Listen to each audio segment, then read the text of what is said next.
जब इरादे टूट जाएं, जब हिम्मत जवाब दे जाए।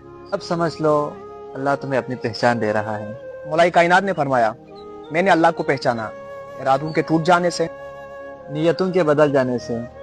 और हिम्मतों के पस हो जाने से। हज़रत अली अलैहिस्सलाम इस कौल में ये हकीकत बयान कर रहे हैं कि जब इंसान अपनी ताकत, अक्ल और मंसूबों पर भरोसा करता है तो वो खुद को मजबूत समझता है। जब इरादे टूट जाते हैं, नियतें बदल जाती हैं और हिम्मत जवाब दे जाती है, तब इंसान को एहसास होता है कि इख्तियार और कुदरत सिर्फ अल्लाह के पास ही है। ये लम्हात इंसान को तवक्कुल, आजिज़ी और अल्लाह की पहचान अता करते हैं।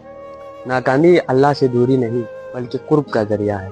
टूटना हमें अल्लाह की तरफ झुकना सिखाता है। नियत का बदल जाना याद दहानी है, दिलों का हाल भी अल्लाह के इख्तियार में है। असल भरोसा अल्लाह पर होना चाहिए, मंसूबे करें और अंजाम अल्लाह पर छोड़ दें। हिम्मत का पस्त होना दुआ की शुरुआत है। जब हिम्मत टूट जाए तब दुआ दिल से निकलती है। तो तवक्कुल करें, कभी हिम्मत ना हारे।